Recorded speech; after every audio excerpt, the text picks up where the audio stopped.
আমি ক্ষুদ্র তো অনেকের অনেক টাকা পয়সা আছে, তাদের কিছু আসে যায় না, কিন্তু আমার আসে যায়, আমার সন্তানগুলো খাইতে পারতেছে না। এখন কান্নার ইতিহাস ২০১০ সাল থেকে। সে সময় দেশের পুঁজিবাজারে স্মরণকালের ভয়াবহ ধসে শত শত বিনিয়োগকারী পথে বসেন। অনেকে সোনালী ঋণের প্রত্যাশা পুষে রেখেও পাননি আশার আলো। অন্তর্বর্তী সরকার গঠনের শুরুতে আশায় বুক বাঁধলেও ১.৫ মাসের বেশি টানা দরপতনে লাখ লাখ টাকা হারিয়ে আবারও দিশেহারা বিনিয়োগকারীরা।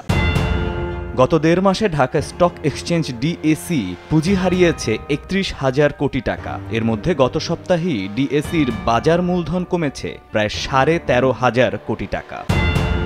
ডিএসির তথ্য বলছে, গত সপ্তাহের প্রতিটি কার্যদিবসে মূলধন কমেছে গড়ে প্রায় ৩৮%। প্রতিদিন বাজার হারিয়েছে ২৫০ কোটি টাকার বেশি।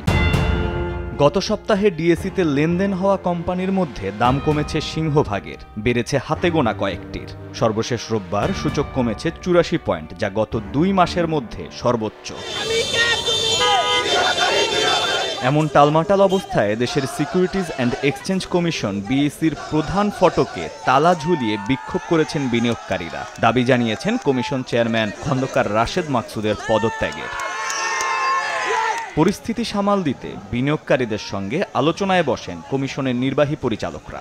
জানান, শিগগিরই পরিস্থিতি উন্নয়নে গঠন করা হবে টাস্ক ফোর্স, মেনে নেওয়া হবে যৌক্তিক দাবি। টাস্ক ফোর্সের অধীনে বিভিন্ন সেগমেন্ট থাকবে এরিয়া ওয়াইজ, সেখানে এই বিষয়গুলো রিভিউ করে সেখানে একটা রিকমেন্ডেশন আসবে, পরবর্তীতে সেই অনুযায়ী কমিটি ব্যবস্থা গ্রহণ করবে। পুঁজিবাজার বিশ্লেষকরা বলছেন, সংস্কারের পথে লোকসান এড়ানোর আপাতত কোনো উপায় নেই। তবে কোম্পানির চেয়ে বিনিয়োগকারীরা বেশি ক্ষতিগ্রস্ত হবে বলে মত তাদের।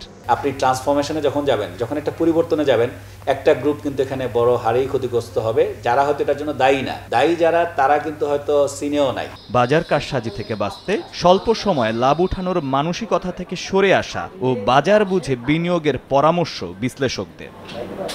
মহির মারুফ, সময় সংবাদ, ঢাকা।